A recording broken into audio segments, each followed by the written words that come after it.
we are very mindful of the time for today. We do, and I'll share, move on to what the agenda looks like for today. But in the interest of moving on, what I'm going to do is just remind members that once we move ahead with the presentations, the chat box will be closed. You'll only be able to chat to the hosts or the presenters. But questions in terms of the material that you want to ask any of the presenters, please use the Q&A box for that. And hopefully we'll be able to get to all those questions. If for any reason we run out of time and we aren't able to get to them all, we will, as before, request the guidance and the kindness of our presenters to perhaps address those post the event, and we can share that with the attendees. But in the interest of time, I'm going to hand over to Zahir Anter. He is the chair of the Employee Benefits Exco on behalf of the FIA. And good morning, Zahir. I'm going to hand over to you. Good morning, Sandra. Thank you so much. And good morning, everyone. I think, yeah, Sandra, I think in the interest of time, let's just give it one more minute, and then we can dive straight into the webinar. I see we have quite a few guests still joining. Thanks, Zahir. Morning, Mr. Setskorn. Hi, good.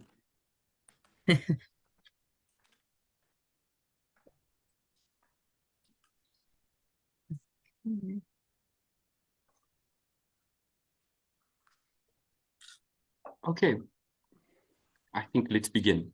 So good morning, everyone. I'm Zahir. I'm chair of the FIA Employee Benefits Executive Committee.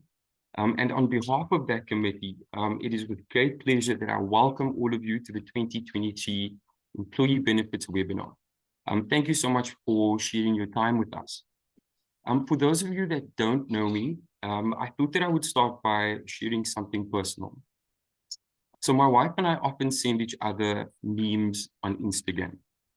I know that makes me sound younger than I am, but nonetheless, we send images, videos or pieces of text, typically humorous in nature, to share obscure inside jokes that nobody else understands, or probably finds as amusing. So it's a really quick, convenient way for us to connect during the busyness of the day. Last month, she sent me a picture of a couple lounging by the sea in some idyllic tropical paradise, staring at the sunset, beautiful music playing softly in the background, with a caption that reads, "My husband and I just reviewed our bank accounts and realized we can retire comfortably without ever working again, as long as we die by Sunday." She sent me this on Saturday. And while I can absolutely appreciate the humor, it does underscore an incredibly harsh South African reality, as memes often do, I suppose. So according to the South African Treasury, and I think this is a well-shared statistic and a bedrock of our industry, only 6 out of every 100 South Africans will be able to retire comfortably, with roughly 35% of middle-class South Africans, that's middle-class South Africans, not saving at all for retirement. And one must view these statistics in the context of the recent ASISA statement that about 61%, if I'm not mistaken, of retirement fund members had an average of about 37,000 Rand in retirement savings in total as at July 2020. So this is not only shocking, but sobering. I think South Africa, along with the rest of the world, is in a perma-crisis. It's lurching from one global crisis to the next. There's been a pandemic, war, extreme political division, wildfires, severe weather events, hurricanes, floods, droughts, and of course, dramatic increases in the cost of living. And it seems no time to take a breath after each one before another rolls in. If we think of life as these seismic waves, until a few years ago, things seemed to hum along quite nicely in most places, with the occasional spike here and there. Now, though, the shocks feel relentless and wild and sometimes unsettling. But we do know this: the landscape never looks the same after a seismic shift. And this is especially true for the South African employee benefits landscape. and we're already seeing it alter. Today, Howell George addresses how the world is changing and what the implication of those changes are. And while people are busy fighting personal financial fires, they're also facing the increasingly tangible effects of climate change. So retirement funds are increasingly taking environmental, social, and governance factors into account when investing, ESG. The benefits pensions pay out could be viewed as a function of the society in which they operate. And currently, we are dealing with the short-term issues of risk and rates of return around ESG investments. But for our younger members, their focus is more on longer-term planning, sustainability, and the impact of investments. In this session, Namhla Saba will talk us through how integrated ESG connects the dots between investments, the returns, and long-term impact. And of course, amidst all of this, we're also contending with what can only be described as a tsunami of regulation, including the biggest regulatory change the EB space has seen in well over a decade, the two-pot system.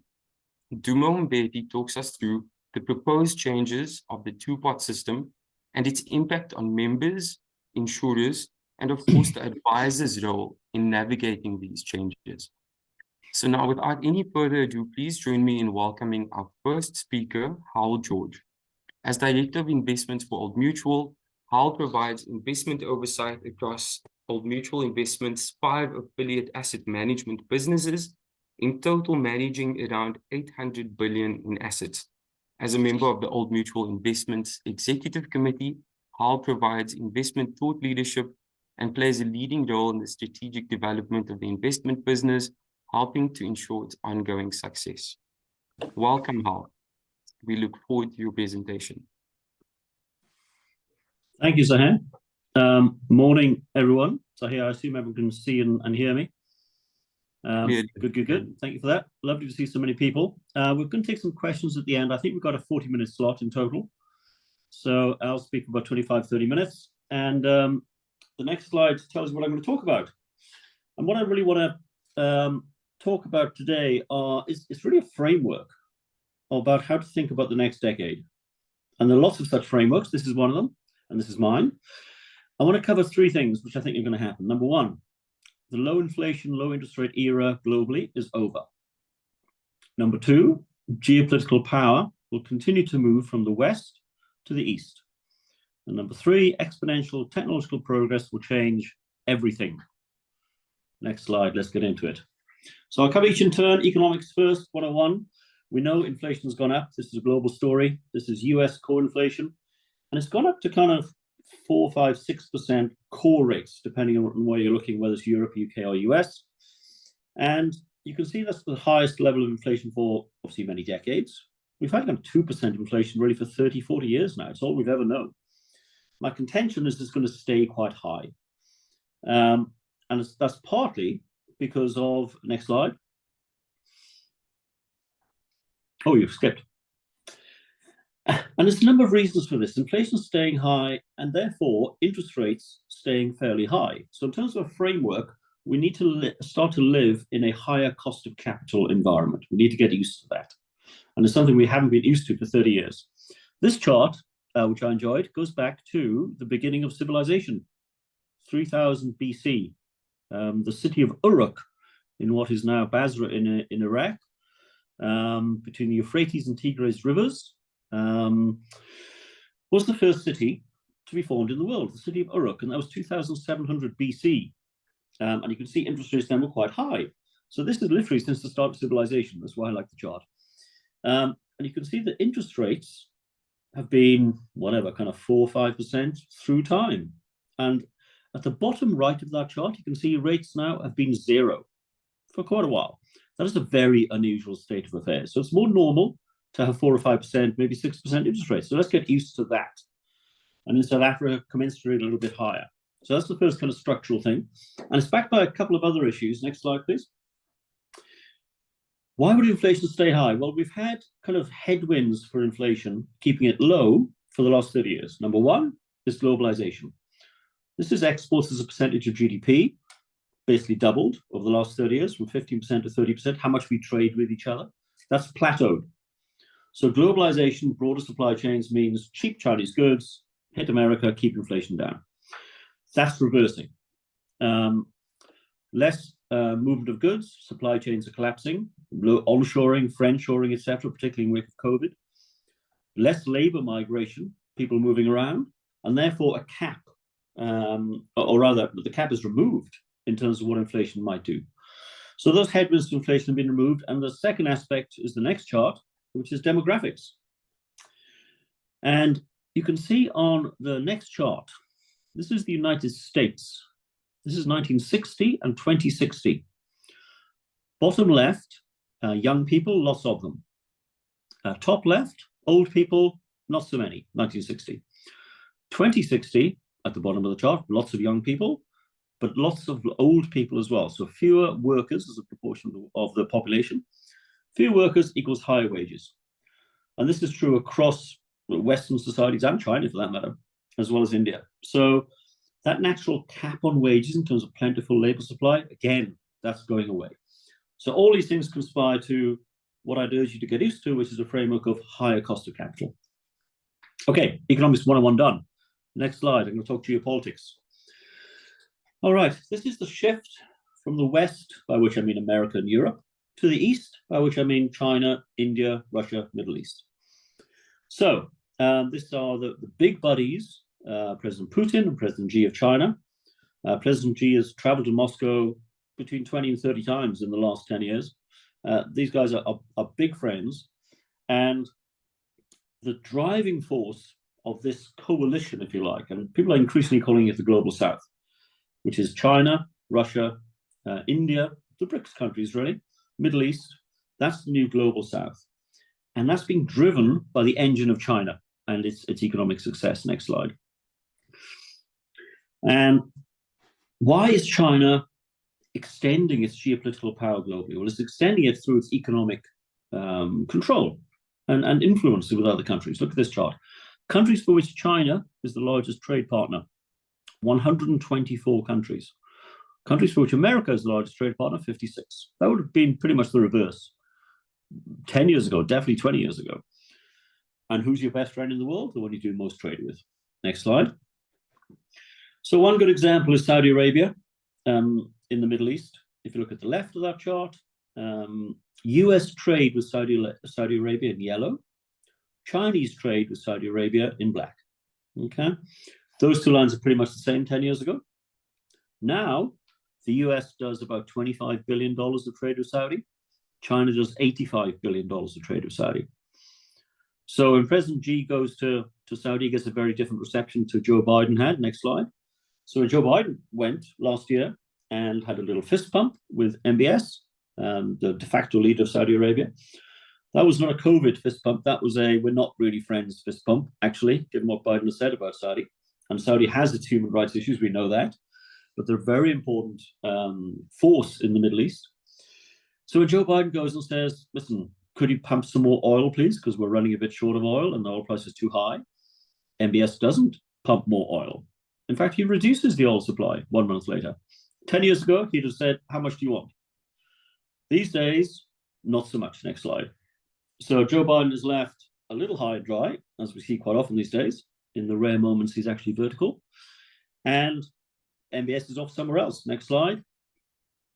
And guess who's coming to town? President Xi. This is December last year. And President Xi visited Saudi Arabia. The red carpet was rolled out and they had a firm handshake.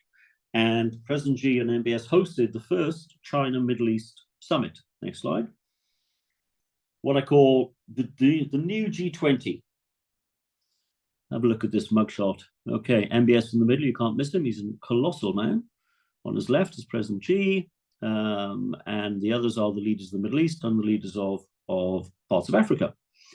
I don't see Joe Biden in that chart. I don't see Rishi Sunak or President Macron. This is the Global South. And that power is consolidating in that area. Very important shift. Next slide.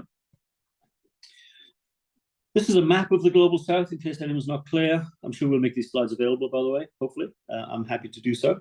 In green are the Global South countries. So again, to repeat, Russia, China, India, Pakistan, Saudi Arabia, Iran, etc., Africa, Latin America. And South Africa, by the way, has made its intentions pretty clear. We are part of the global South. You know, we've pivoted into what will be the long-term winners. So we're being very friendly with China. We hosted the BRICS Summit, which is actually a wonderful summit, I must say, in Johannesburg last week or the week before. Great progress made, including new countries joining. That is the new power bloc. So being the kind of core of that is the S in BRICS. That's a good news story for South Africa. We shouldn't burn our bridges elsewhere with the West, but we're back in the right side. Next slide. And this is again the backbone of China's projection of geopolitical power, okay, in terms of economic might. This is the Belt and Road Initiative. It's now pretty well known, I think. It will be complete by 2049. It is a lighting up of the ancient Silk Road, and maritime roads, maritime lanes, I should say, not roads, between China and the Middle East, the Near East, Middle East, and into Europe.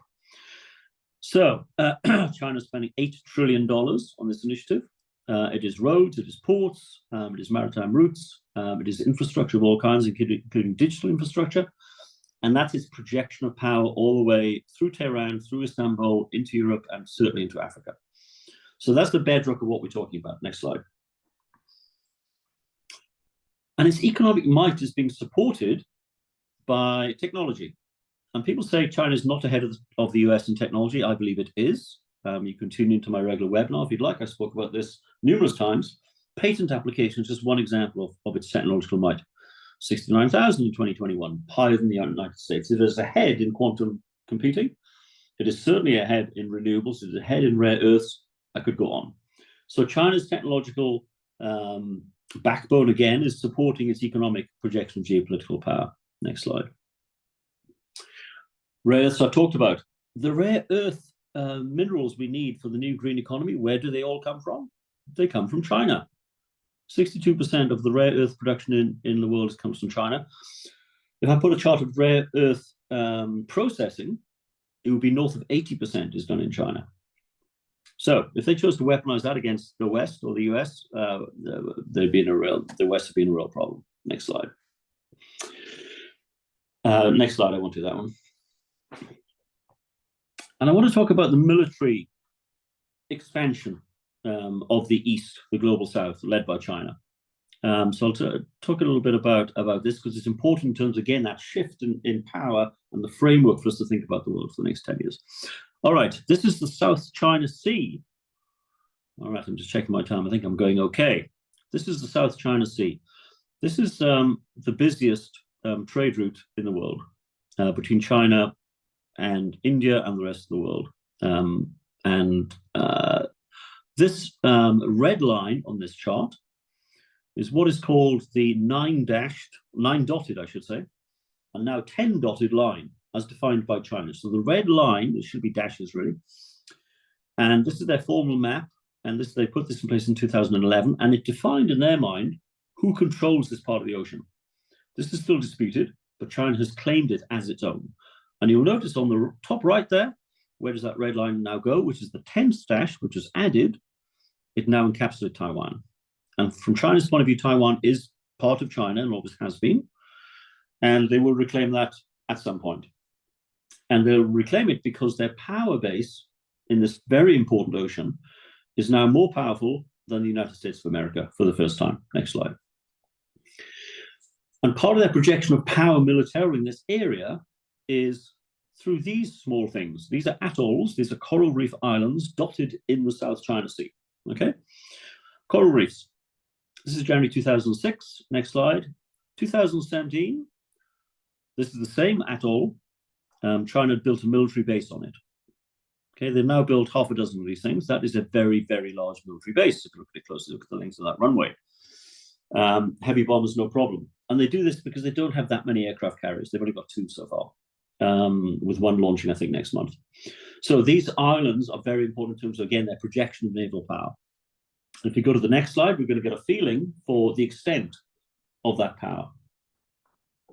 All right, on the left, Chinese Navy in the South China Sea. On the right, Chinese Air Force. This is from the Pentagon official report of 2021. And the extent of that Army and Navy now exceeds that of the US. Next slide. In terms of its projection of power outside of the South China Sea, again, this is from the Pentagon official report. This is its conventional strike capability from China on the left, and then its nuclear capability on the right. And if you could try and decipher this map quite closely, it's kind of the world upside down. So if you, on the right, if you look further up the chart, you're looking into the United States and across the United States. So that covers everything across to Florida. So Chinese capability is let's call it widespread in terms of the damage it could choose to do. And by the way, as an aside, I mean, the Chinese satellite navigation systems now are better than the US and are able to cover the entirety of the Earth's surface. So they can spy on us whenever they would like to. Next slide. And finally, space.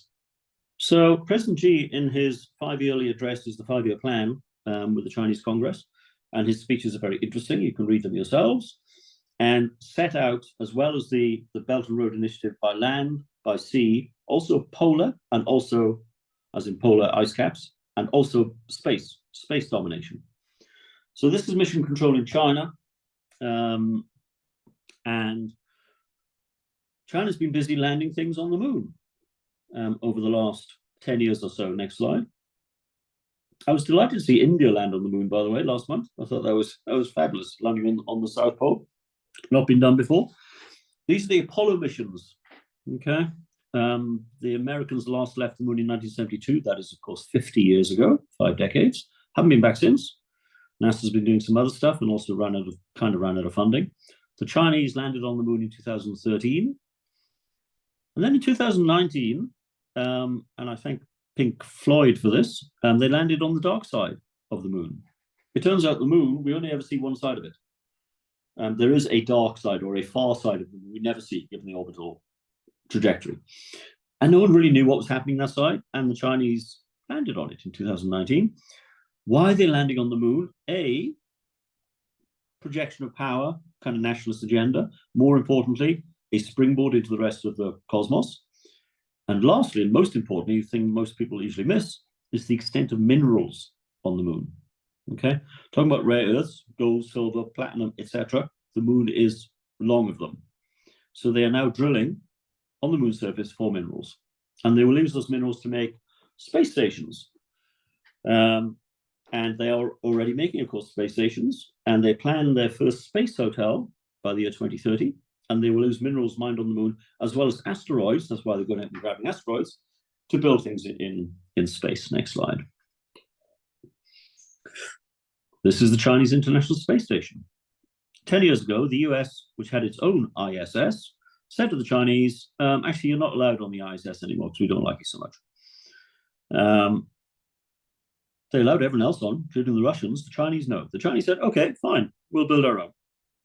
So the Chinese ISS is up and running. The US ISS is being decommissioned because it's now too old. That'll be closed down by 2028, and the West will have no gateway into space. So, like semiconductors, starve the Chinese of semiconductor supply, they will simply build their own. Not a smart strategy. Next slide. And my final one in terms of Chinese power, before I get into the technological changes, hypersonic glide vehicles. These are actually mentioned by President Trump.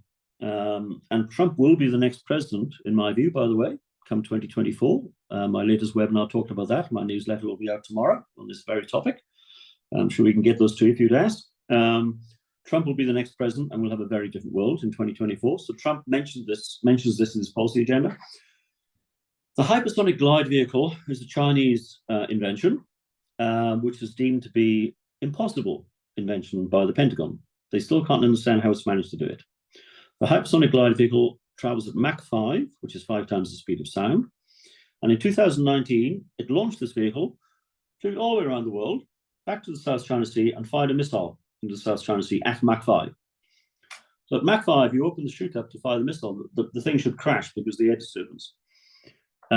Didn't happen. They've somehow solved that physical problem, that physics problem, and fired the missile into the sea. The Pentagon in the States are flummoxed as to how they've actually managed to do this. The hypersonic glide vehicle flew not around the North Pole, which is where the West Missile Defense Shield is. It flew around the South Pole. There's no missile defense shield around the South Pole because it's a very long way around. The US didn't even see him coming. Next slide. Next slide. And the Chinese, again, are the core of the global South. These are military drills in the Indian Ocean last year. Russia, China, Iran. And I see that North Korea are planning drills in Russia as well next year, along with China. So the Iranians are in. Next slide. The Iranians either have nuclear weapons. Next slide. They either have nuclear weapons or very close to getting them. So the Iranians, who have now signed a peace deal with Saudi Arabia and expanding that in the Middle East, are becoming a player themselves as well. Next slide.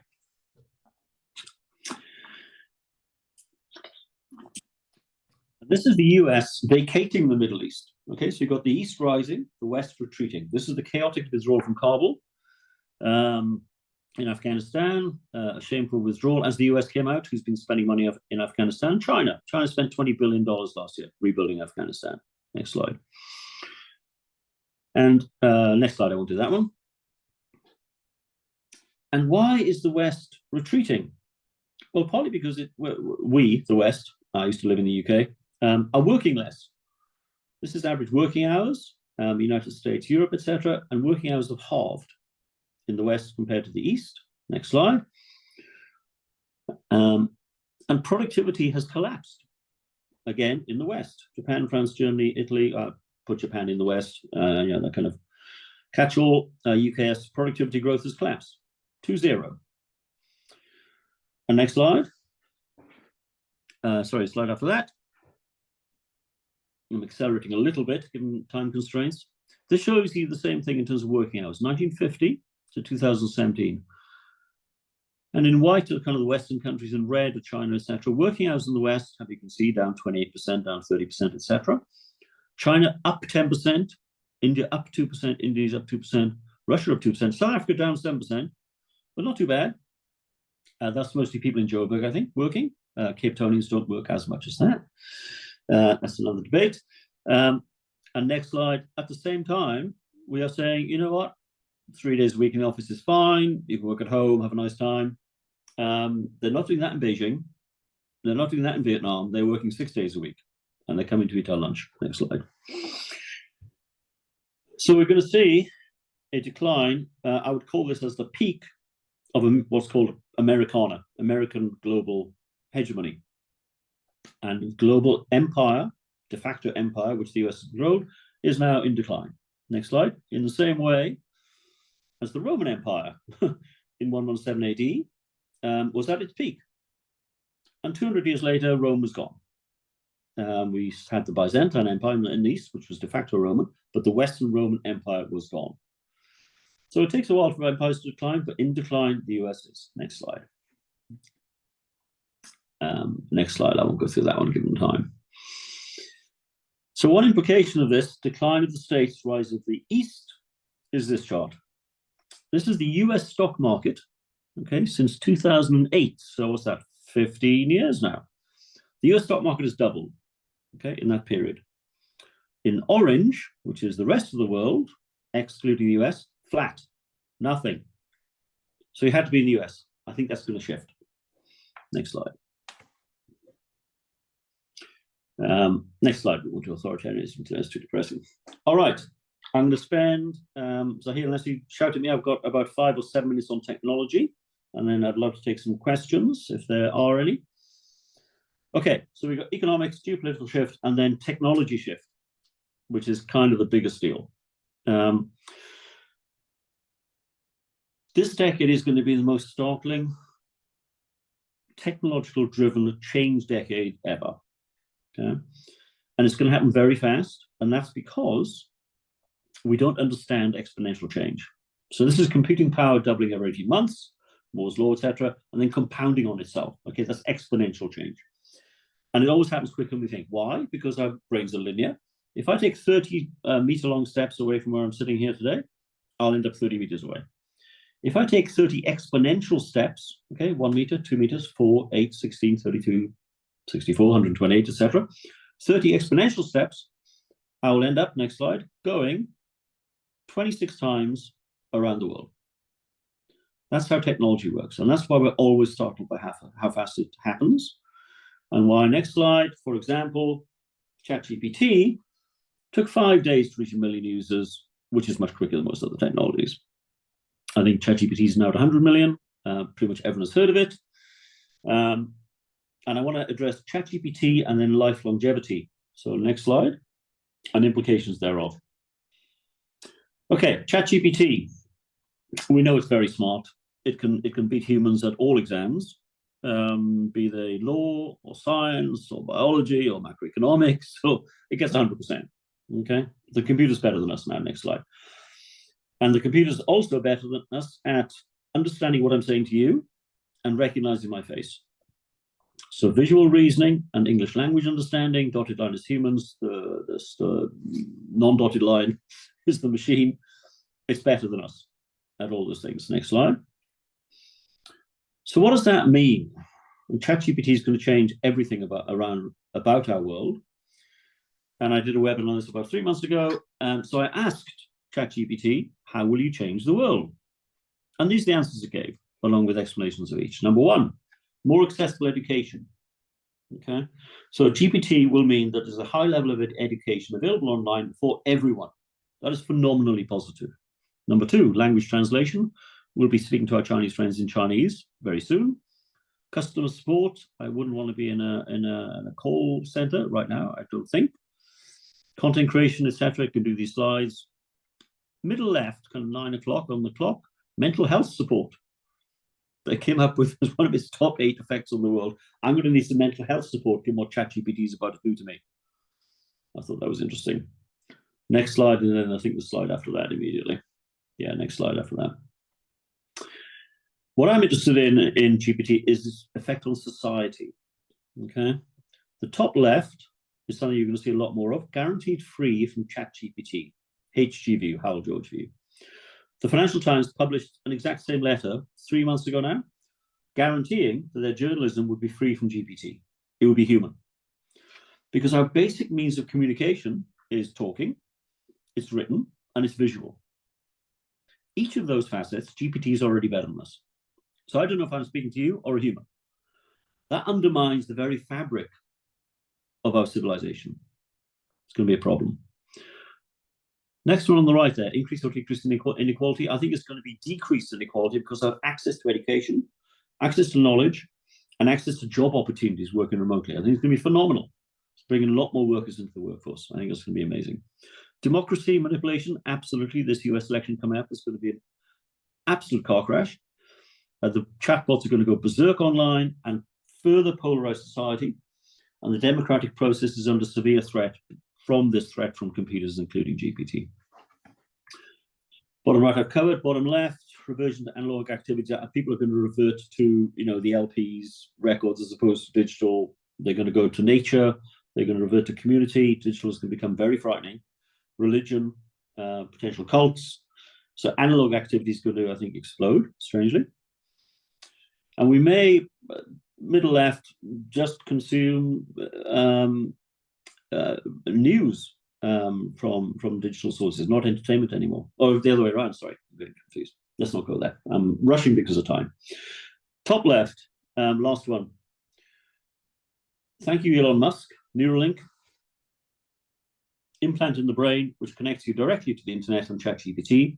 So you're connected to all knowledge at all times. We've become all-knowing, all-intelligent, Homo Deus. Godlike, with a small g. AI and human integration may happen. And it'll happen quicker than we think. They're already testing Neuralink on monkeys, by the way. Big changes in society coming up quicker than we expect.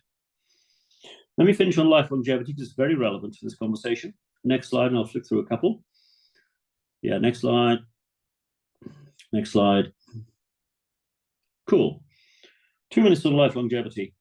We know people are living longer. This is a chart from Steven Pinker, wonderful book. Average life expectancy has gone from 35-ish globally to 80-ish globally. Next slide. You have to live in a rich country to live a long time with access to high quality medical care. So bottom on the x-axis, GDP per capita, life expectancy on the y-axis. So towards the right, high GDP per capita, rich country, United States, you live to 80 years old. On the left, low GDP per capita, let's take Democratic Republic of Congo, you live to 60 years of age. So there's a 20-year difference, depending where you happen to be born. If that doesn't lead to societal stress, I don't know what will. Next slide. But what I really want to finish on is CRISPR. This is the gene editing technology. Okay, we're all made of DNA. This is a strand of DNA, and what CRISPR does, it puts a protein into your body with a scissors embedded in it, in fact, literally a scissors, goes in. One of those DNA strands may be a cancer DNA strand, which you're born with. And if you're born with a cancer strand, you're going to get cancer. CRISPR goes in, cuts out the cancer strand, puts a healthy one in. Okay, they've tested this extensively. They tested on mice. On mice, they substituted in a jellyfish gene, jellyfish DNA strand. Why? Because jellyfish glow green in the dark. Jellyfish into the mice. What happened to the mice? Next slide. The mice glow green. So it works. They found the aging gene in mice, I think about 3 years ago in Switzerland, the aging gene. They edited the aging gene and they made the mice younger. So when I'm talking about life longevity, I'm talking about living at 40 years of age for a long time, not aging. So they can already do this stuff. Next slide. And they tested on humans. This is Professor JK in China. He did this about 4 years ago, I think. He edited the AIDS gene in a pair of human twin embryos in China. They were born, they were fine. JK is not so fine, he's in jail because you can't do this stuff on humans yet. So ethical issues around this thing, but it is coming our way very fast. If you go online, next slide. If you go online, this is YouTube. Could you edit your DNA to look hotter?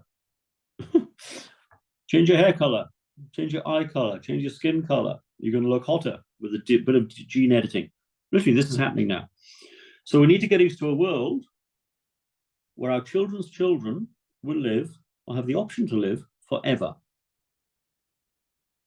Put that into your actuarial models. I'm going to stop there and love to take questions. Curated by Zahir and Sandra, as you wish. I think I was on time. I think I've got 10 minutes. As you will. If you're going to leave a slide on, I'll put the previous slide on because it has some investment implications, which I'm also happy to answer questions on. There, inflation hedges, China, technology, etc. Happy to take questions. Thank you so much, Hal. Thank you. Hal, I must admit, I've seen a version of this presentation and it remains as shocking and as interesting as the first time I saw it. So thank you so much for that. Hal, we've seen quite a few requests for your slideshow come through in the Q&A, and so we'll address that. I'm sure it will be made available to our members. And then we've got a comment from one of our members, Marco, who says that the blue zones disagree with your point of living in a wealthy country in order to live longer. Quite the opposite, in fact. Do you have any comment on that, Hal? The blue zones, as in the kind of Mediterranean, Italian, and Japanese kind of zones? I think is that what the gentleman's talking about? I assume so, Hal, yes. I think so. You do get, if I'm right, you do get very particular areas where I think the genes are probably pretty good, and also the diet is extraordinarily healthy, and the lifestyle is very healthy. So parts of Mediterranean Italy are like this: olive oil, not butter, no bread, pasta, yes. That's the red wine's very good for you every night. Japan, incredibly clean living environment. So Japanese live a long time. So I think that's what he's referring to. So there definitely would be kind of kinks in that kind of GDP chart for sure. Excellent, thank you, Hal. And then Hal, I'm gonna address one more question now before we move on to our next presentation. And if there are any further questions, we can always address that in the Q&A panel at the end of the webinar. So Hal, so there's a comment here as well from Andrew. And his question, Dilial, is just in terms of this fast progression. You know, the world is obviously changing quite rapidly. Where does that leave regulation, or how do you think regulation will factor into this rapidly changing environment? How? Great question. And GPT is a classic example of that. Regulation will, as always, be behind. And particularly in such a fast changing world. I mean, GPT came out, what, March this year? It's already exploded. I don't see any regulation coming out yet. We're going to have to get to a world, and also these things are changing on a global scale, like immediately. So you need global regulation, and that's doubly hard to do, to get 180 countries to agree on anything. So GPT needs to be regulated globally. In AI, you know, how do you stop the explosion of AI if you're worried about it? You'd have to get 180 countries to agree to stop the development of AI. Or you get some kind of civic society, kind of self-regulation in their own best interest thing, which is kind of hard to envisage, but in the digital world, you could see how that might happen. But in terms of existing regulatory bodies, they're going to be hopelessly behind the curve. And by the way, while I've got the mic, if anyone wants to hear any more about this kind of stuff, I do a monthly webinar. Look me up on LinkedIn or Twitter, and get a regular feed. Thank you so much, Hal. So Hal, so that's all the questions for now. There are some additional questions, but we can always address that a little bit later on. For now, I'd like to get to our next speaker. And so our second speaker is Nampla Saba. Nampla is a qualified chartered accountant and the founder of Integrated Thinking, which is a specialist ESG advisory business. Nampla has a master's in commerce from UCT's Graduate School of Business and a celebrated history of working in the South African banking sector, as well as social development. So without any further ado, we welcome Nampla Saba to speak to us a little bit on optimizing member benefits in the context of ESG. Hi, Nampla.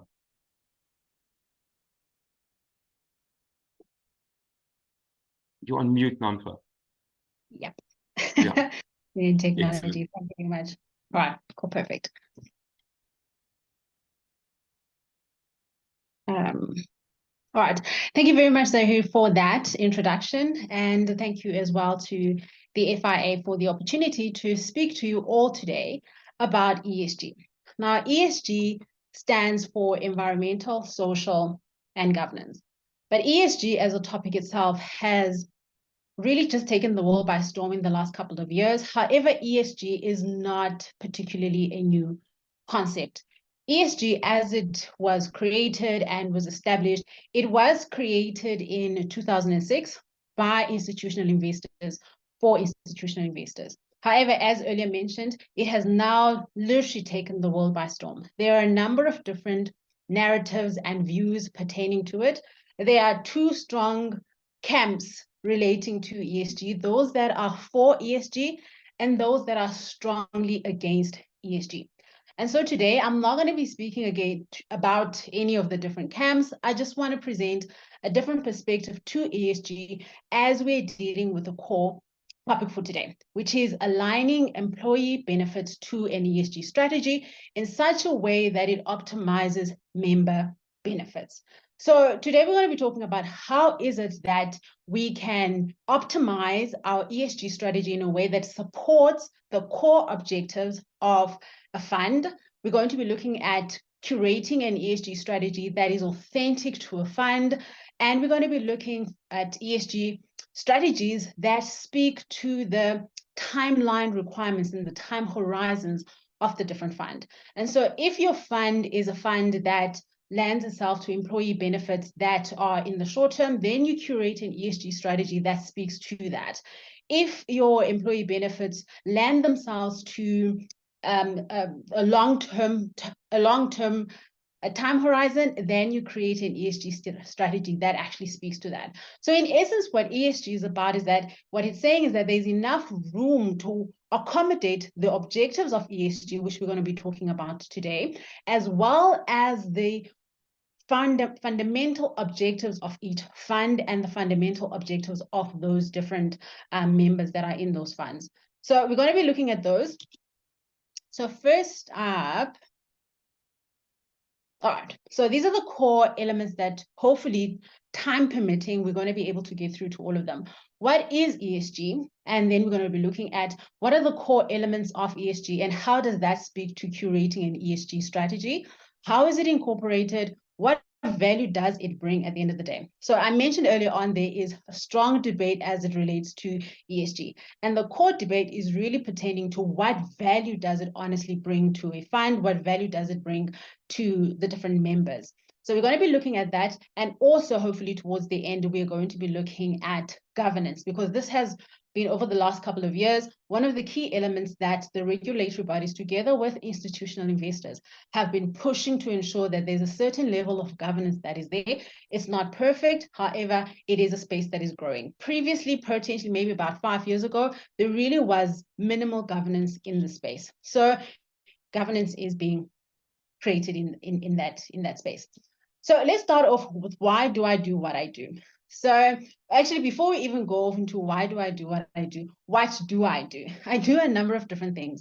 And one of those things is ESG advisory work. However, the core essence of what I do is really to help capital holders translate their capital into impact.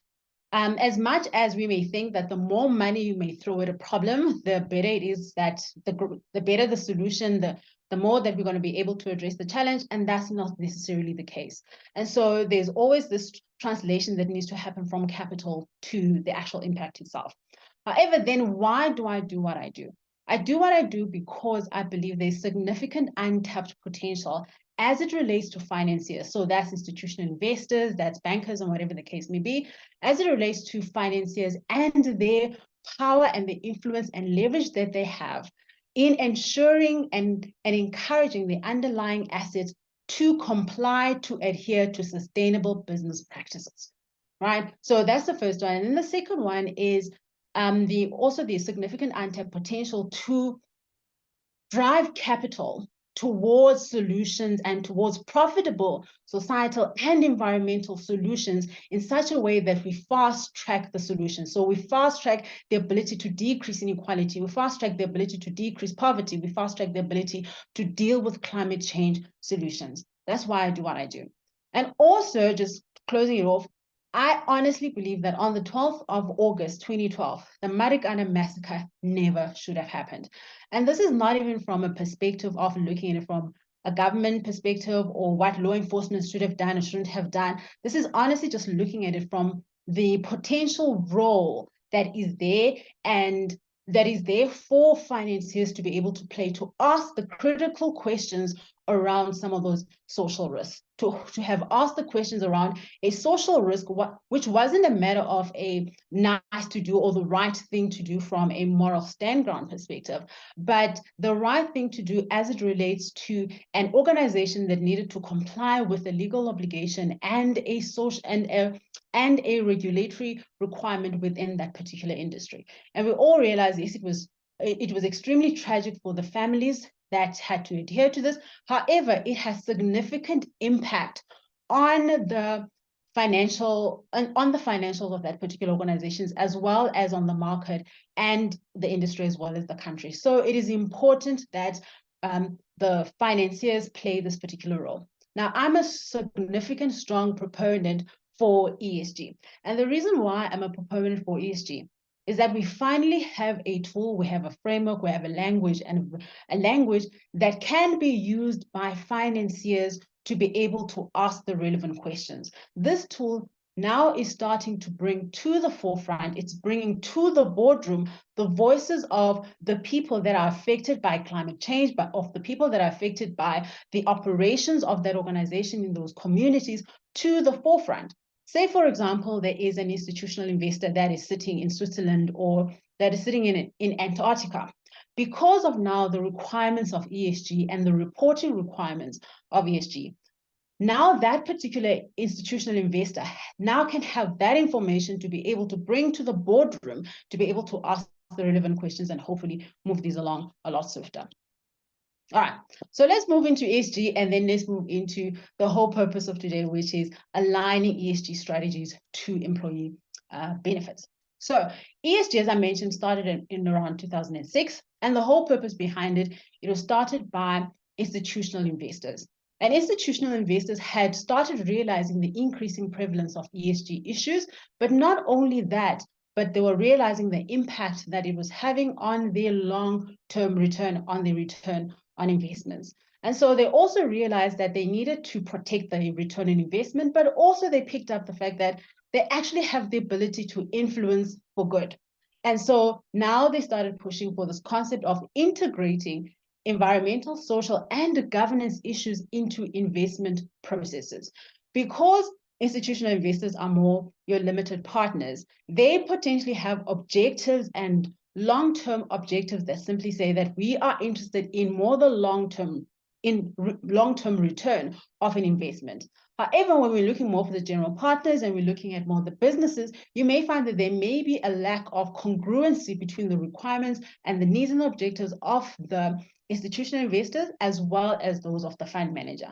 The institutional investor is probably thinking wealth, is thinking generational wealth, is thinking legacy, while potentially the fund manager is thinking, and I'm not saying this is the case in all instances, but you'll find that the fund manager or the general partner is thinking more along the lines of maximizing the investment management fees, which is more on a short-term, medium-term basis, as well as from a business perspective, which may be from a more short-term to medium-term basis. And then you start seeing the incongruency between the requirements between the two, because there isn't a direct incentive for fund managers or general partners or businesses to integrate ESG, because you'll probably find that some of these ESG risks will probably only harvest or emanate in a couple of years' time, which will affect the long-term interest, which means that by the time that the fund managers who invested in those stocks are no longer there, but the institutional investor has to deal with that. So that's really the element behind it. And what is ESG really about? ESG is really about identifying ESG risks, mitigating them, managing the risk, reporting, and literally being on repeat. That is what ESG is all about, is think through ESG risk as it relates to the core of the business. That's from a business perspective. How do these ESG risks come through in how we are operating, in the products that we are creating, in the way that we are creating, in the material that we're using, as well as how are we handling our waste as a business as it relates to these communities? How much waste are we putting through into that particular community? So that's what ESG integration is about. And one of the things that I realized about is that if you keep repeating that ESG integration and you're requesting organizations to do this and integrating it into the business processes, what you'll start realizing is that businesses will start moving towards sustainable business practices. And that's what really is about at the end of the day. Now, ESG is really a subset, a tool of sustainable development. And that's really what it is. And it's one of the tools that can be used to meet the overall objectives of SDG, right? And so ESG has two main objectives related to it. And so if there's anything that you take out from an ESG perspective, from a foundational fundamental basis, all ESG is either you're managing the risk, i.e. to protect the return on investment, or you're creating value. So you've got an opportunity as a fund to determine for yourselves, what do you want to do? Do you really just basically want to focus in on managing risk, identify what the key risks are, and just basically invest your stock in that particular area? Or do you also want to look at it and see what are the additional opportunities are there for me to be able to make sure that I have a return on investment, as well as creating a new type of value from it? So ESG is literally all about these two main elements. All right. So this is just simply a slide that looks into the retirement fund and the pension fund space, which actually just simply speaks to the level of resistance, or more than anything, the level of willingness from retirement funds to say, we are actually interested in wanting to invest in investments in opportunities that are in the green, that pertain to green and climate focused investment, as well as a positive social impact. So the tide is turning. As much as over the last couple of years, and it has taken almost 17 years to get the whole concept into the market and for it to become mainstream, the tide is slowly turning. I was reading the other day a survey and that was done by KPMG. And they were noting that I think about 57% or about 53% of mergers and acquisition deals were actually being turned down because of the fact that they were requesting organizations to start looking into the ESG risk and addressing them. Because ESG isn't just a matter of saying, well, we can't invest in this organization for forever. What it is saying is to hold businesses, to hold those asset classes to account for their negative externalities, for the way that they are producing their income, for the way that they are producing their services and their products at the core. It is no longer sufficient to be able to operate how you want to operate in order to make your profit, to profit maximize at whatever cost, and then have CSR on the side to say, oh, well, then we will do this for that particular community. Meanwhile, the damage that is being done to the environment and the damage that is being done to a particular society is tremendous. And so what ESG is simply saying is, let's find a way of working where we can still do the same. Now, there are a couple of things that I'd like us to look into in this particular slide. And I'm not going to be able to address everything that's in the slide, but I think the first thing that I'd like to address is that there are three main elements that speak to responsible investment, right? That speak to responsible investing, that speak to ESG integration. And those three elements are not requiring a trade-off of competitive returns.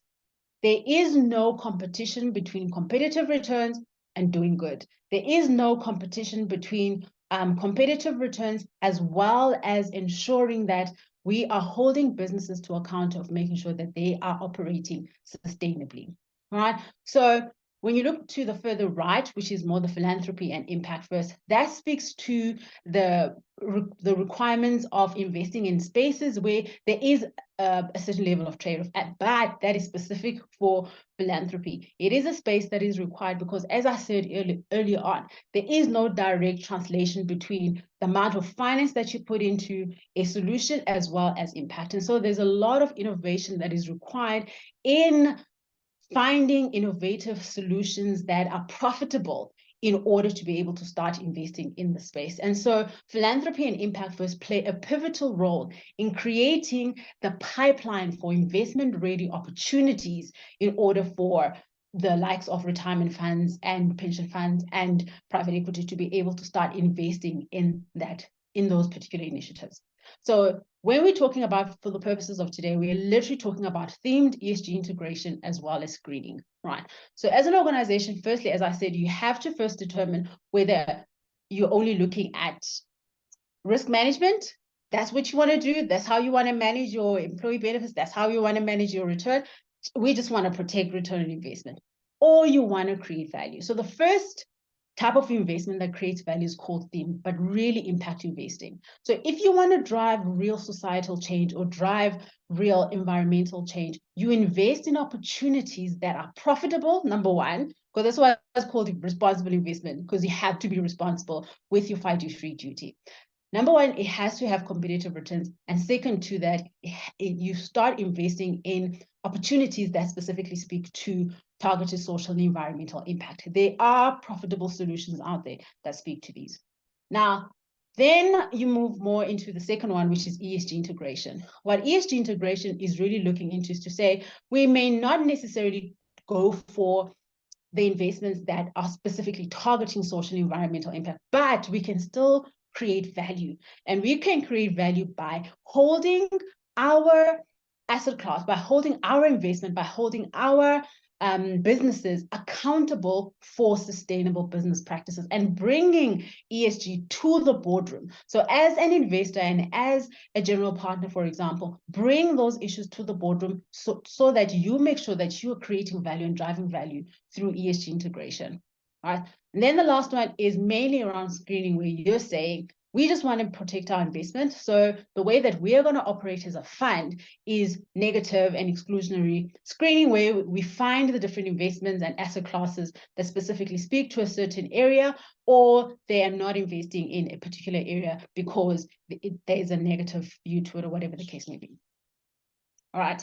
So once you have determined whether you want to do risk management or you want to do value creation, then it's important for you to find out from your members what are the issues that are pertinent to them? Because now this is where it starts speaking to them. Because the first one was to determine, to say, what level of time horizon, what type of investment, what type of risk, and what level of risk are you willing to take on, right, as an organization?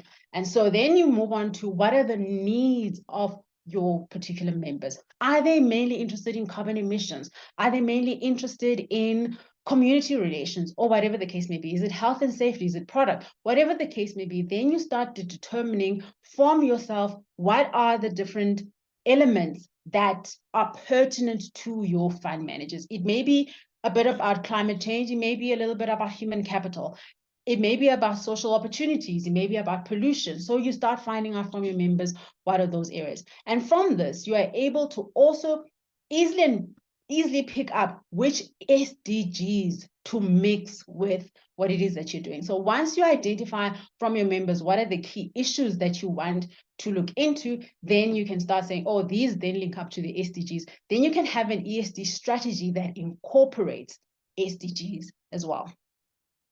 All right, so this is just basically a summary where you're saying, first determine your ESG focus area. So your ESG focus area is to say, we want to create value, or we want to manage risk. So if you want to create value, then what you're trying to do is to drive environmental and social change. This is where you are active. This is where you're investing in impact investing, themed investments. This is where you are involved in active engagement, because this is the specific area that you're looking into.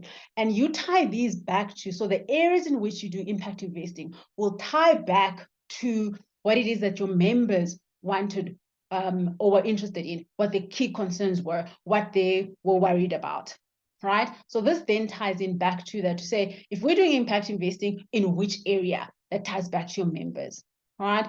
And so if we then saying, no, we don't want to do environmental, then we can move more into promoting sustainable business practices, because it is so important for organizations to move into sustainable business practices. So this is more from an ESG integration perspective. And then if you're managing risk, you're really just basically identifying the areas that your members don't want their funding or the capital to go towards. You create these screening, create your exclusion, and you keep it moving. So determine your focus area, understand your manager's concerns, and then you can link these onto your SDG.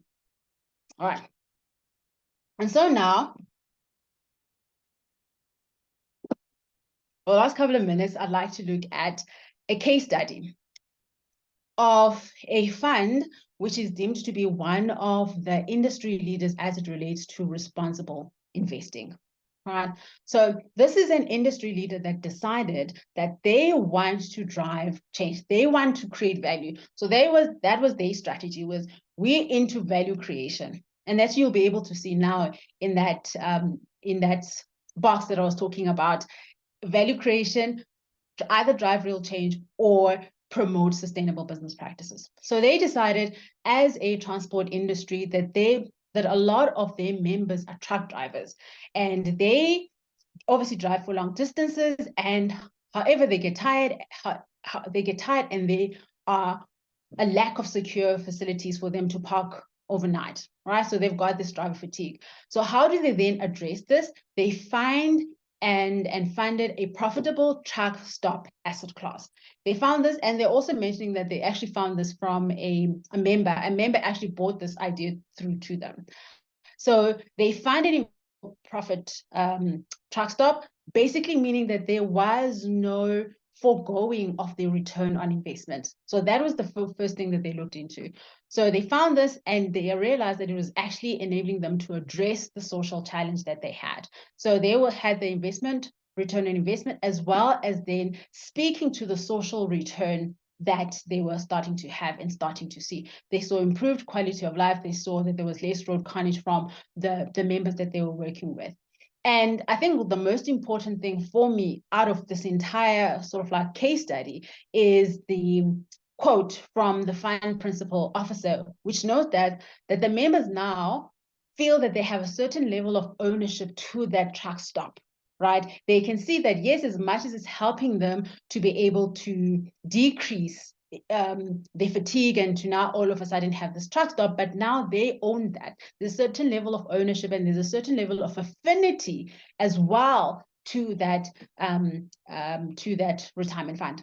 And so They're saying that the members enjoy the truck stop, but they also are very much aware of the fact that they're going to use it to ensure good retirement investment returns. So there's that certain level of ownership. And that's what it means to tie in your investment strategy to your employee benefit requirements. They identified what it is that they wanted to do. They identified the challenges that the members were facing. They found the investments that spoke to that, and then they went on to implement that. And this is, at the end of the day, some of the value that was actually derived from it, where they were able to manage those two. And what it is that you're also finding is that beside from the truck stop asset class that they invested in and they want to expand into, they also started investing in private equity investments or private equity funds that were about impact investing.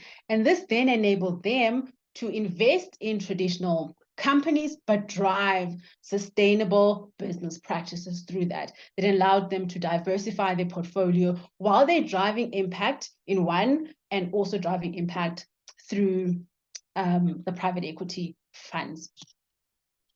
And then in essence, what are some of the key elements around it? It is very, very important to obviously engage your board and to get to the support that you need from your board. Obviously, you go to the board with the business class of the business case for it to your board. And then once you've shown to your board that there is this return on investment as well as the return from a social perspective, once you've gotten your approval from the board, you then start researching the companies and opportunities, right? And one of the challenges as it relates to this space is there is a lack of investable opportunities. However, there are opportunities that are out there. However, the industry still needs to work on finding means and ways of creating this pipeline in order for these opportunities to be available. However, that doesn't stop funds from using the second option of saying we can still drive value creation by being active stewardships with the asset classes that we have. So once you've done that, you then conduct your relevant due diligence. Then what's also extremely important is your post-investment activities from a monitoring and evaluation perspective and identifying what are some of your key elements. Lastly, partnership and collaborations are key in identifying which other organizations are investing, in speaking to each other, in partnering and collaborating. All right, I just need to watch for time. This basically just speaks to just some of the elements that I noted. The strength is basically an increasing demand from your clients. There's an increasing demand from the younger members that are coming through to say, we want to invest in a retirement fund and have employee benefits as it relates to knowing what does this fund do from a social impact perspective. So there is that requirement from them.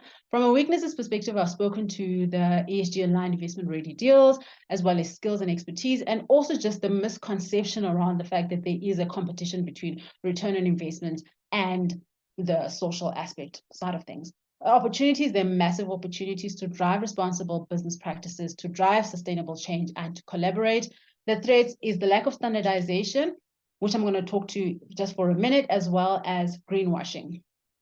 Now, greenwashing is a topic that is consistently coming up. And so as you, which is going to be pertinent for you as well, as you are creating your ESG strategy, I think it's extremely important to be clear that you're not creating a strategy, writing policies, labeling what the fund as something, while at the end of the day, your investments are not speaking to what it is that you say that you're doing. So please watch out from a greenwashing perspective.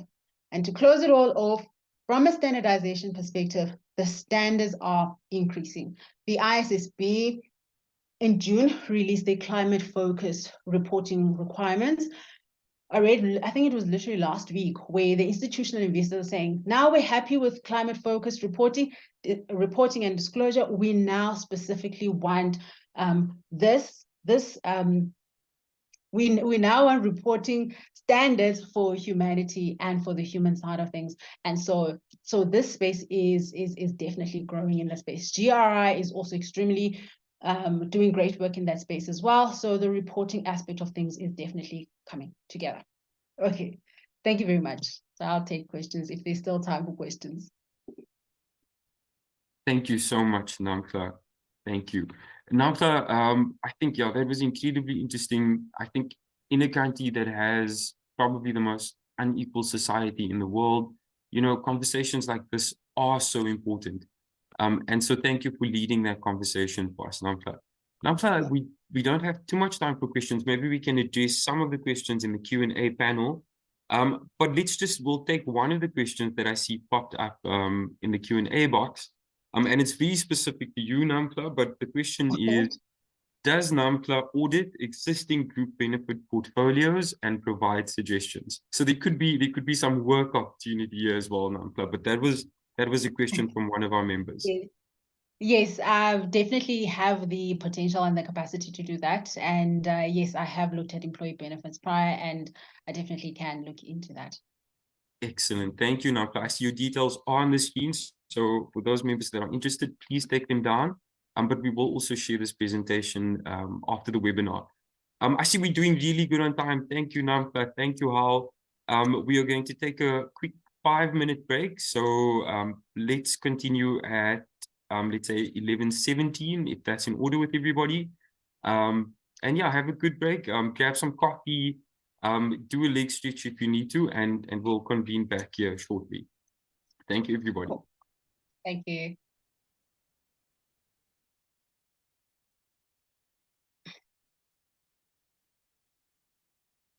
Oh.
Hi, welcome back, everybody. It's 11:18, and we seem to be doing really good with time. So, I'm really pleased about that. Okay, so we'll move immediately on to our next speaker, our final speaker for today, who is Dumo Mbeki. So Dumo is also a qualified chartered accountant, and a business leader with 20 years of experience in financial services. Dumo is a Harvard Business School alumnus, having completed its advanced management program. Dumo joined Momentum Metropolitan in 2017 as COO of Momentum Metropolitan Africa and Asia, and he soon progressed to become CEO of Momentum Metropolitan Africa, the role he held prior to becoming CEO of Momentum Corporate in 2019. Thank you so much and welcome, Dumo. We're looking forward to your presentation. Thank you very much, Zahir. And all colleagues of the FIA, thank you for making the time today and for lending us your ears. So this morning, I'm quite excited to be talking about what is an extremely topical topic, that of the two-pot system. And we are going to unpack a little bit in terms of what's cooking really. I'll start off with a brief introduction of Momentum Corporate. We will then go into an overview of the two-pot system. And I think the idea here is just to touch on this at a very high level, especially given that there's been plenty of information flowing around the latest drafts that have gone out. Quite critically, I'm keen to also dive into what this means for financial advisors. What does it mean in terms of the work that we do, but also in terms of the businesses that you run? So I'd like to unpack a little bit around that. And then really a critical message here is this is a major change. We are talking about something that is quite unprecedented. One of my colleagues actually referred to it as the Y2K of the employee benefits industry. It's the Y2K equivalent.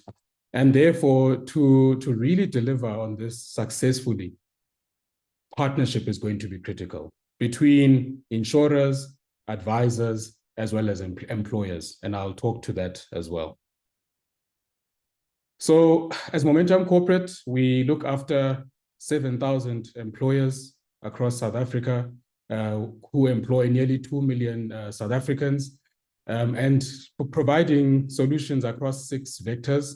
We're in the umbrella fund space through Funds at Work, our group insurance solutions, structured investments and annuities, which include the Smooth Bonus offering, and then our standalone administration capability in the MRA business, the advice capability in Momentum Consultants and Actuaries, and our member solutions, which actually delivers retirement benefit counseling. So that's really briefly about Momentum Corporate. But without further ado, let's talk about this two-pot system and what's cooking.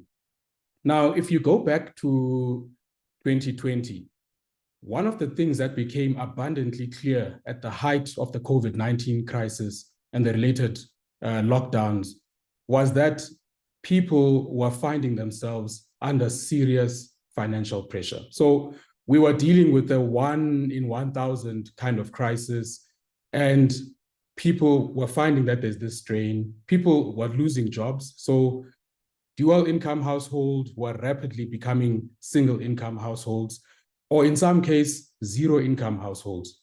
So increasingly, the question came to say, people's largest pot of savings in South Africa is what sits inside their pension funds and provident funds. Therefore, to what extent can some allowance be made for access, especially in times of distress like what we saw in 2020? So the first element around the two-pot system is around addressing this very critical matter of access to funds in the event of a financial emergency. Secondly, we have seen over the years that as South Africans, we really struggle to get to this outcome of retiring comfortably. And a big driver of this is the fact that people do tend to take out the full amount invested when they change jobs. So we change jobs frequently, and each time we change jobs, we are not retaining funds, we're not preserving funds. So the second aspect of this is really looking at how can you actually improve over a period of time retirement outcomes by having a portion of the retirement savings which cannot actually be touched when people change jobs, which I think over time, again, can become a positive. Now, what we also saw during COVID is that people were, so if you look at this theme of the so-called Great Resignation, a big part of it was happening because people were actually quitting their jobs purely to access the money that's set in the retirement fund. So retention of employees, improving preservation, whilst people can still access funds without having to change employers, I think in the long term should have a positive impact. Now, when we look at the mechanics of this, all amounts which have accumulated up to the 1st of March will basically go into what is called the vested component.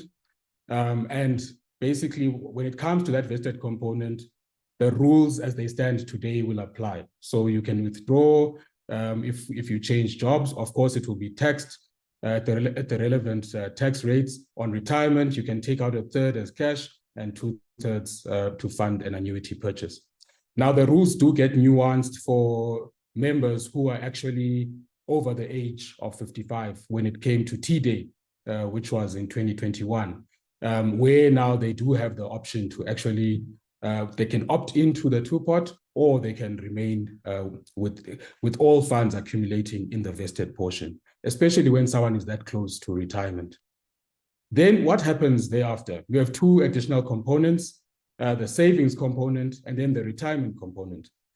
Each contribution from the 1st of March will be split 1/3, 2/3 between savings and retirement.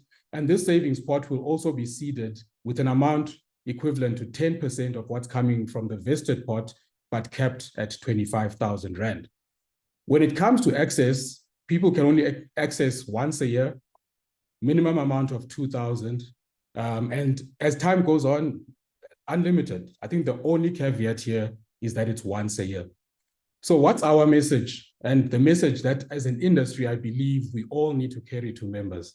Yes, you can access in the event of an emergency, but it's critical to look at these three pots as one, because ultimately the objective is to save for a comfortable retirement. One should only dip into these funds in the event of a real crisis and a real emergency. But now we'll look at how things start to get a bit complicated. Firstly, the regulations themselves are not yet final. So until we see final regulations published, we are all operating in quite a fluid environment.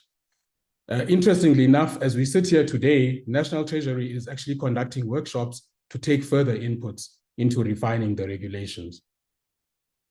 The reality is that when the final regulations come out, which we are estimating will be around October, probably early November, we all have a few months to basically get our act together for the 1st of March.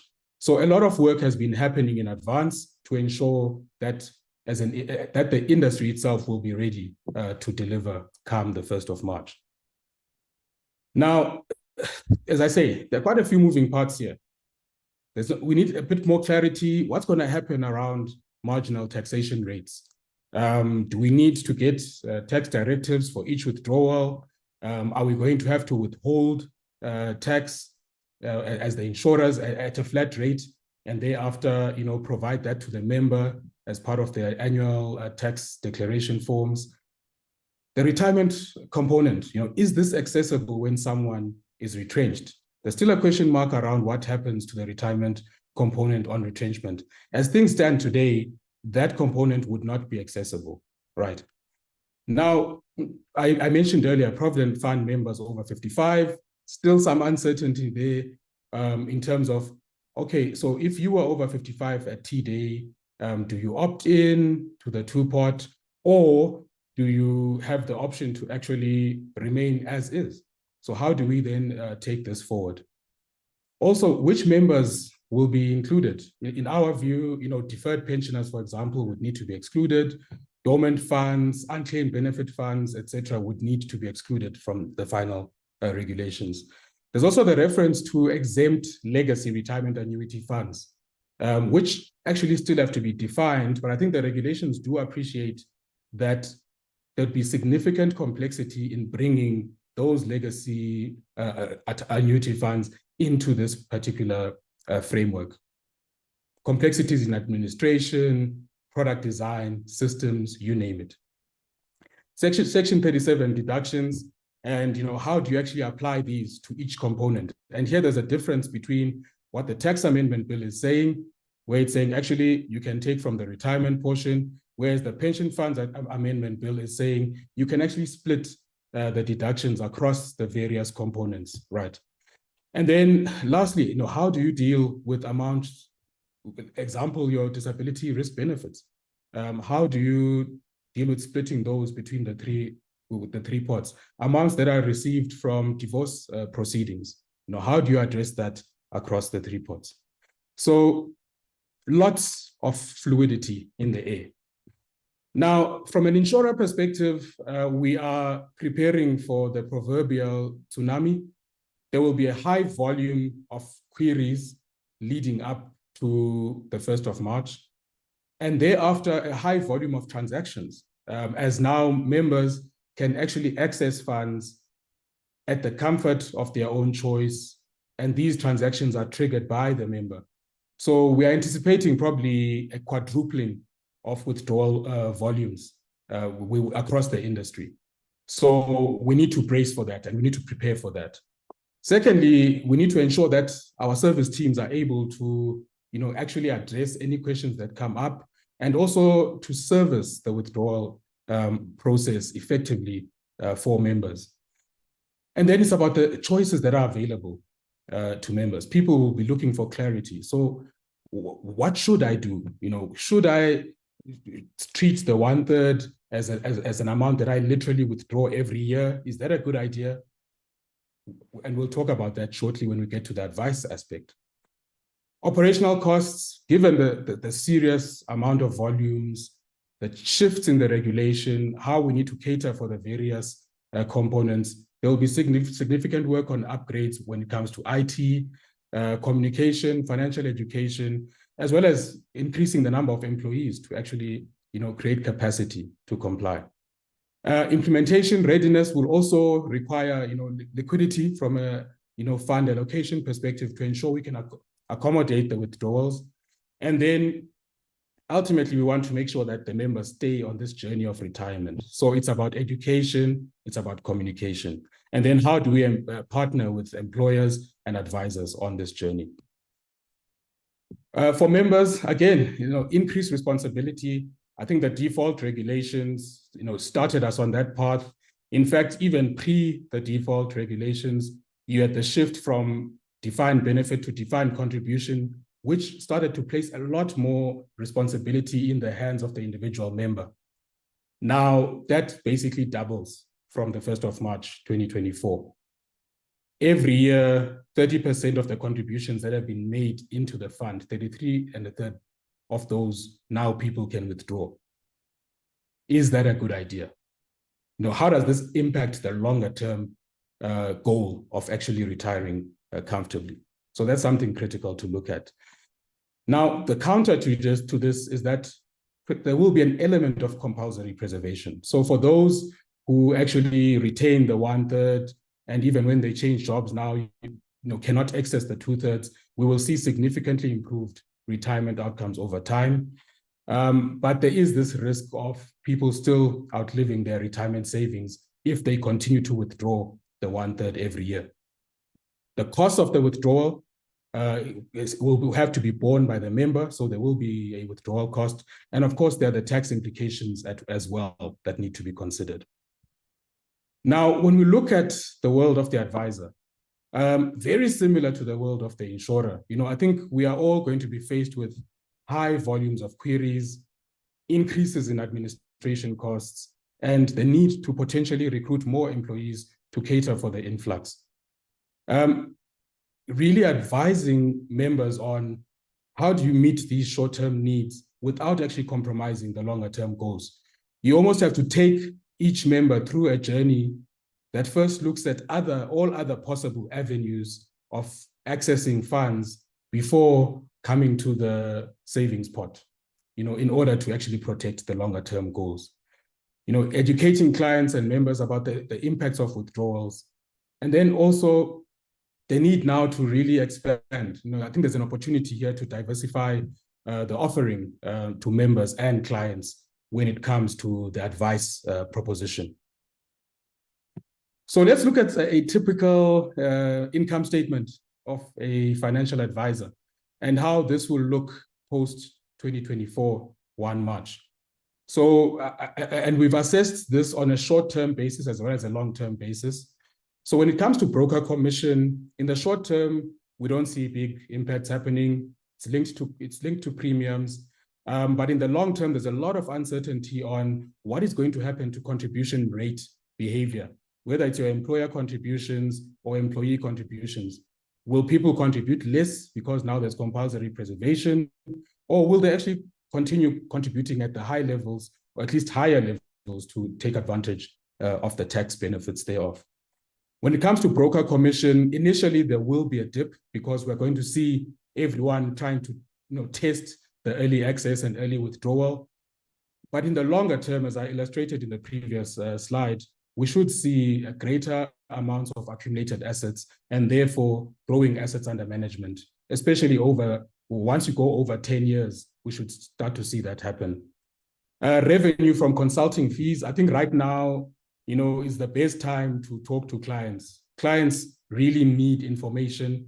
And therefore, from those conversations, you could get upsell opportunities, cross-sell opportunities, as well as specific fees in relation to the advice. But over the longer term, probably a bit more stable.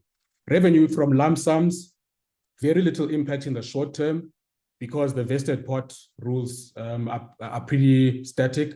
But when you start looking at that retirement pot over the long term and how that grows, we will start seeing bigger amounts being available when members retire. And of course, I've made the point about the sheer level of expenses we are all going to have to navigate. I think I've touched on some of the aspects on this slide. So let me move to the power of partnership. Because in all honesty, the challenges we are all going to face are very similar. The needs that we are all going to have to cater for are very similar.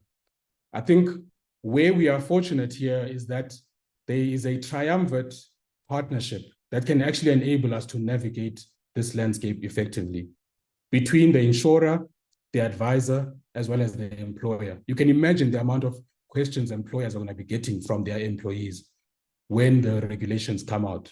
In fact, we are already seeing a lot of those questions in our own business as well. So for us, it is about prioritizing the human experience. So how do we ensure that people can actually access, let's make sure that we equip our teams, the call centers, the administration teams. How do we ensure that we have sufficient data around each member?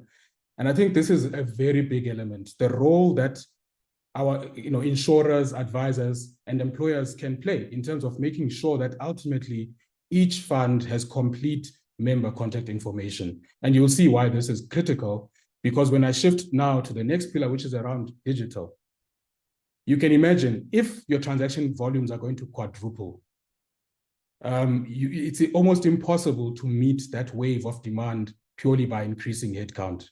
We need to look at how we can actually leverage technology. And to leverage technology in a country where most people have a mobile phone, we have to go digital first. But to actually make it accessible, we need to have up-to-date contact information for every member.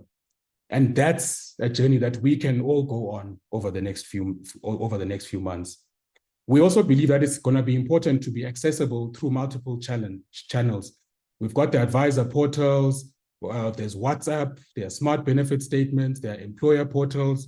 So how we bring this technology to bear is going to be key to success. So as I mentioned earlier, there's going to be a tsunami. It's going to affect the economics of our various businesses. But you're not alone. We are here to partner. We're here to work on this together. And therefore, even in our own thinking, in terms of how we approach the two-pot system, it is around how do we deliver simplicity, cost effectiveness, and actually making sure we can get the message to more members, but in far more efficient ways than we have been able to do historically. So in summary, we're going to be dealing with a very big change here. We are already in the middle of it. It's really about protecting value for members whilst ensuring that they're able to meet the long-term goals and navigate short-term emergencies. The experience itself is going to have to be seamless, delightful. You know, this is something that can make or break our industry. And then the communication aspect, you know, it will have to be engaging, it will have to be accessible, but also with a premise of demystifying what is a very complex landscape for members. So overall, it's about being pragmatic. You know, how do we make sure that we actually deliver in a way that is going to help us to firstly comply with the legislation, reduce complexity, reduce the cost to implement, reduce the admin burden for the insurers, advisors, and employers, and then ultimately to protect the interests of members. So that is our Y2K. Thank you very much. Thank you so much, Dumo.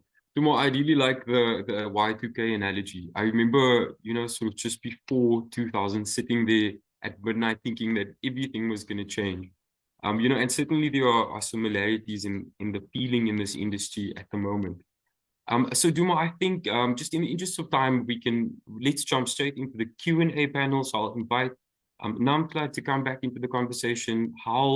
I invite you back into the conversation, and then let's run through some of the questions that have been coming through.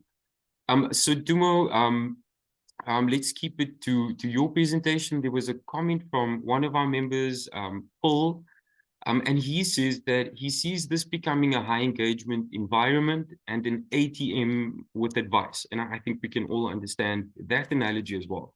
So Paul goes on to say that administrators can add the increase in costs, but intermediaries do not have a mechanism to compensate the increase in workload, compliance, advice, administration, and record keeping. Do you have any input in terms of that comment, Dumo? Yes, a very valid point from Phil. And, you know, it's something that even as we have been designing the solution for the two-pot system, we've really kept in mind what could be the impact on the advisor. And, you know, really if we want to reduce the admin burden, if we want to make sure that administratively and cost-wise, we are able to contain the wave that's going to hit us, we have to make sure that we have up-to-date contact information for all members. I think there's a very big role that insurers can actually play, you know, in terms of member communication, making sure that we are accessible. We reduce that communication burden, you know, for the advisor, and then also guiding members to digital solutions. You know, if people are still filling in those paper forms and stuff come 1 March 2024, then we will have gotten it wrong. We have to go digital first. And what we are going to do is it's digital first, but each advisor will be able to track what's happening with the member's claim. So it's really about how we enable, you know, that's, and hopefully if the majority actually shift to digital, you know, this is actually a big opportunity to shift this industry firmly into the digital era. And that's the outcome that we will be looking for. Thank you, Dumo. Thank you. Let's move on to the next question. This one, I'm going to throw this question your way, Namhla. And it's a contentious question by Andrew with regards to the ESG topic. I think you may have seen it, Namhla, but Andrew's comment is, should we invest our taxes into a government that fails on governance? And, you know, I think it's an interesting question, and certainly a contentious one. But do you have any comments on that, Namhla? Yes, I do. It is definitely a contentious one because at the end of the day, the biggest amount of basically financing that's in this country is basically government. However, at the end of the day, as stewardships of capital, it is important that we are responsible with our funding.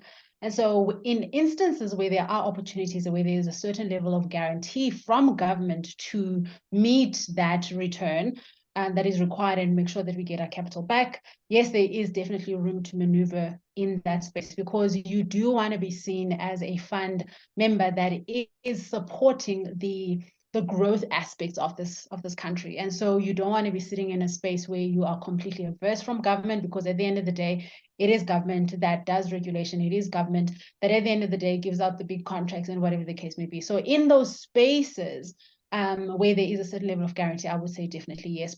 But I would say majority of the investment needs to be in spaces where there is a certain level of governance that is there, return on investment that you can already see, and you can also see that impact. So definitely explore those opportunities and make sure that you're protecting the return on investment and are definitely playing that part. So do your due diligence first, make sure you've got those covenants in place, and then definitely it is something to explore and look into.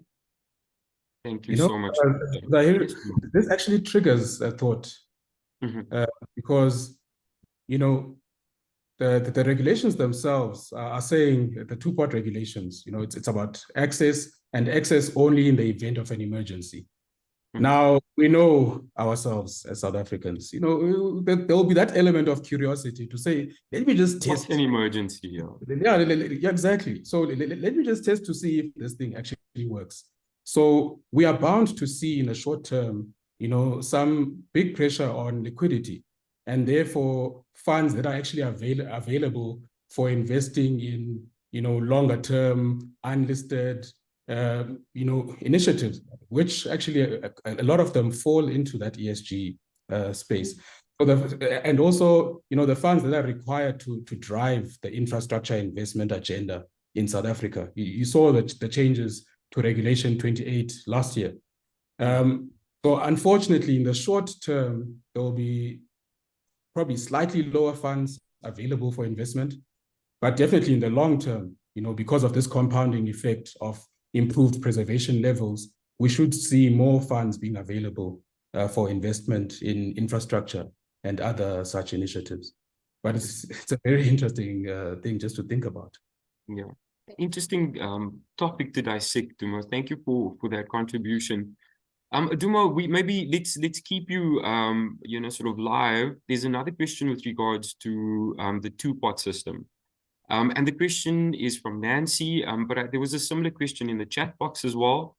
And the question is, what happens to those funds that allow a member to borrow against it for a bond? So your pension-backed lending. Will they now only be limited to the part where they can withdraw from, whereas previously it was based on fund credit? Do you have any thoughts on that, Dumo? Any word in terms of which way industry is going with that? Yeah, so yeah, this is another area where some clarification is still required. Now, interestingly enough, you know, pension-backed lending has really rocketed probably in the last 24 months or so. Within our own fund, we've seen a lot of members coming to access pension-backed lending to finance their solar installations, you know, backup power, backup water. So people have been tapping into, you know, that actual capability.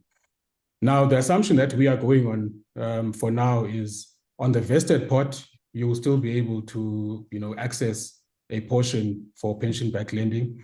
And then on the retirement pot, you should be able to access, but definitely not on the savings pot. So again, over time, there will be less and less money against which people can actually borrow. Yeah, now, and I think this is where it's important when you start looking at what investment options do you offer members, we should be able to offer members an opt-out of only investing the savings portion in cash, especially if those members don't intend to withdraw the 1/3 every year.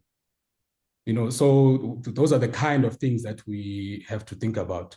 And then hopefully, if we're able to do that effectively and the regulations allow, we can still provide access on the back of the bigger pool of assets. But the reality is that it's only the 2/3 post 1 March 2024 that will be available for the long term. Thank you so much, Dumo. Thank you for that. I see we are running out of time, but Hal, I see that you are busy driving, Hal. So thank you so much for availing yourself with the Q&A. But Hal, there was a question around, or maybe more of a comment, but maybe you can feed into that. But there certainly seems to be in the West more of a focus on a sort of work-life balance. And in the East, or maybe the global South would be a better difference. There seems to be more focus on productivity. And you know, sort of how do we distinguish between those two different methodologies? How do we, you know, sort of figure out which one is the more effective one in the long term? Do you have any comments on that, Hal? Sure, thanks. Can you hear me okay? Apologies, I'm on the move now. No, we can hear you, Hal. We can hear you. I'm assuming you can hear me. Perfect, Yes. thank you. Yeah, listen, I think, if I can call it the West and the Global South, the West is at a different stage of its evolution, I guess. And when kind of, if I can call them empires, get to this point in their development, people tend to get a little bit complacent. And dare I say, work-life balance falls into that. So working hours tend to go down, productivity tends to go down, and it feels great because a lot of the money's in the West. But the Global South is up and coming and wants to succeed. And you know, you can see that in frankly the work ethic. I'm not saying people around the West and South Africa don't work hard, but compared to someone in Beijing or the way they educate their children, you know, they're in school from 8 a.m. to 8 p.m. and then there's a tutor. So you know, it's just a different stage of development. It's not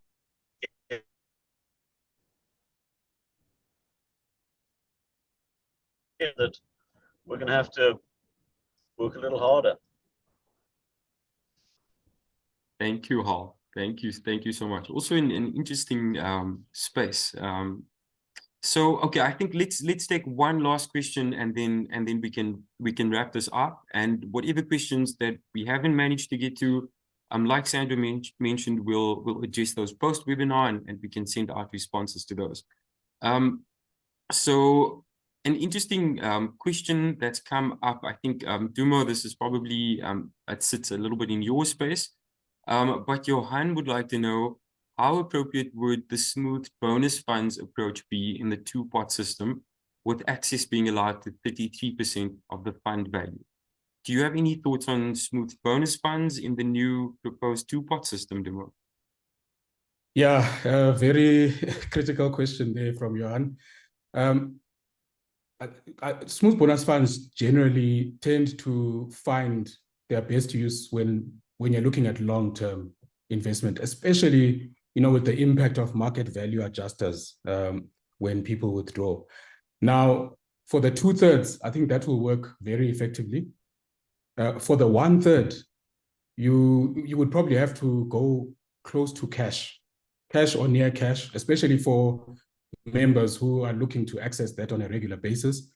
But I do think there's an opportunity here to actually offer members who are looking to not withdraw on an annual basis some form of higher return, higher risk vehicle, but perhaps with an element of smoothing that's built into it. We have been pioneering, you know, smoothing only solutions. So not necessarily with guarantees and the like, but something that actually enables a smooth flight path for the member. But so access to those returns, but at the same time, really managing the volatility, you know, over a period of time. So it's going to force us to be a lot more innovative as an industry and really catering to, yes, the member who says, I want to access this money. I literally want to treat this like a bank account, versus the member who says, we're here for the long journey. And I think the advice philosophy and advice house view that we need to be taking as an industry countrywide is saving for the long term. Let's keep members focused on the long-term savings objectives and only break glass in the event of an emergency. Thank you so much, Tumo. That's all the time we have for questions. And so just in closing, what I will say is that the retirement industry, and I think all of us know this, is in a uniquely strong position to impact the lives of South Africans. It's the largest source of invested assets in this country. And the hope today is really that the presentations that you've listened to will help contribute to the right conversations in South Africa, to ensure that our industry can continue to play a massive role in economic recovery and ultimately to help kickstart growth. There's a Chinese proverb that says, when the winds of change blow, some people build walls and others build windmills. So let's build windmills. Thank you everyone for attending today's EB webinar. And of course, a very special thank you to our speakers for the dynamic and impactful presentations. Thank you to the FIA Secretariat, of course, for their sometimes invisible background assistance that is very much felt throughout events like this. And of course, to the EB Executive Committee for their valued contribution as well. Thank you so much, everybody. Again, we will try to get to all these questions post-webinar. And again, yeah, thank you so much, everybody. Have a great day. Thank you, Zahir. Thank you, everybody, for attending, and have a look in the chat. We've shared a couple of things about where you'll find your CPD certificates on the platform. We're sharing presentations and the Q&A, as Zahir has alluded to.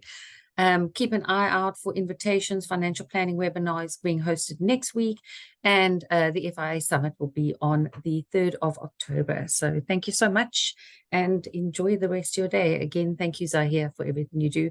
Howell Duma, and I think we've lost Nampla, yes, off the call. Thank you very much. Thanks, Zahir. Good day, everybody.